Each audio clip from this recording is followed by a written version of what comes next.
PED MGMT in the building.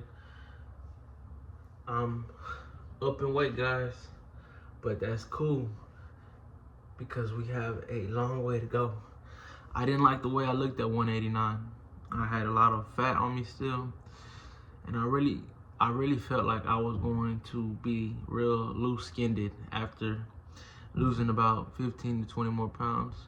I might have been completely wrong. I have no idea. I never reached 180, which was my goal at the moment. Well, my goal after I hit 190 was 180, and I immediately shot back up to 200 because I had reached the goal, so I felt like I deserved a break. But that's whenever I should have started hitting it the hardest. You know, I was knocking on the door. I was closer to where I needed to go than where I was, and instead of heading full steam ahead, I let off the gas a little bit. But that's not bad all the time. I had realized I was starting to fall back out in love with the gym. I had started slacking when I was there versus the full intensity that y'all see me on every day. As hard as it probably seems to believe, is every day I go in there, I'm going absolute berserk.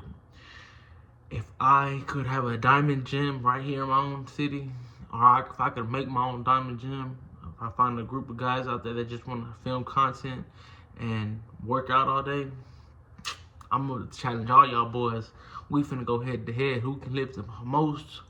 Not only the most, but who can lift it the more times, all that.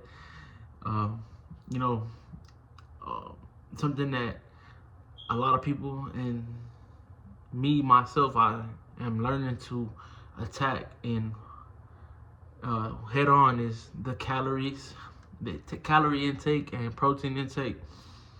I realized that when I lost a majority of the weight, I had a very low calorie intake count, but a very high protein count.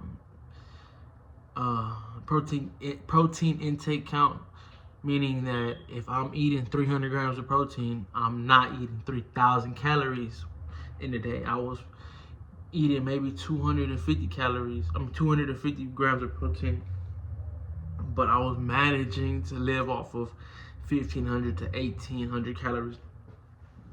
And I know you're probably asking me, well, how'd you do that? How are you surviving off of only 1,500 calories? That is almost a ballerina's diet, in my opinion, due to the small amount of food and having to spread it out.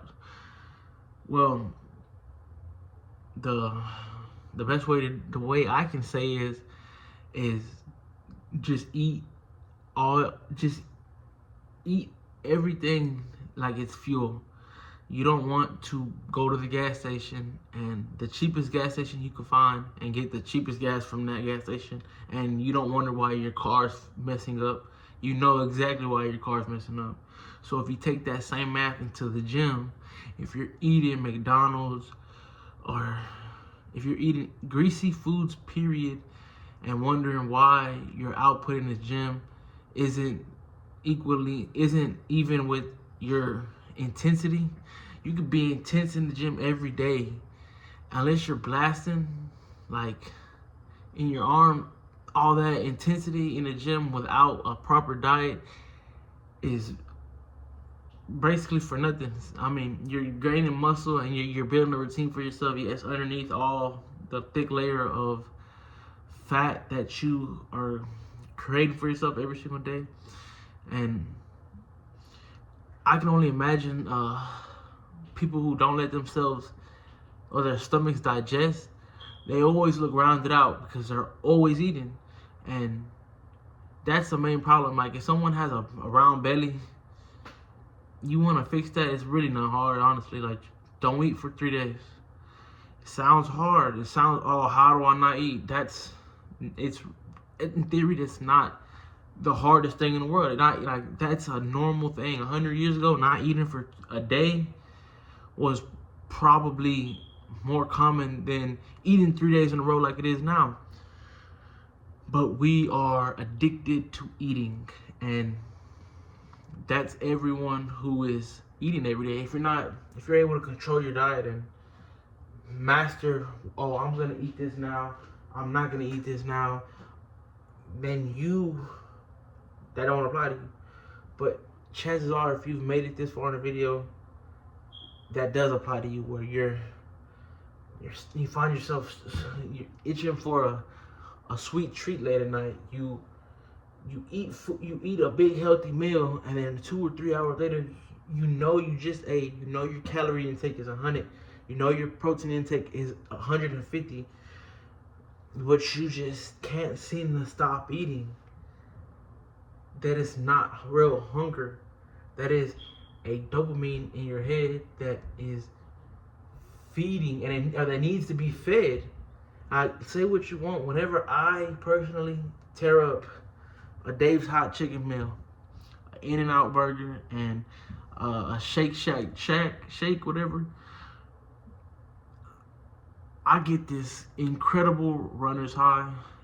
If you've ever ran for 3 to 4 miles, maybe some people's tolerance is higher, I don't know.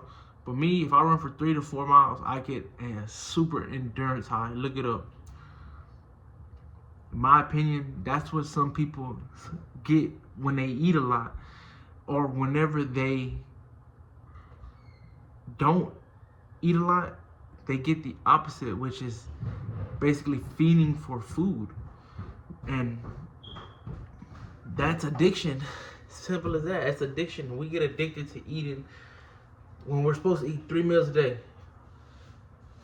Why are we eating a 1 meal in the morning, then a middle of the day snack, lunch in the afternoon snack? Then when we get to dinner, we need dessert. That is 6 meals to some people. Why are we eating 6 meals a day?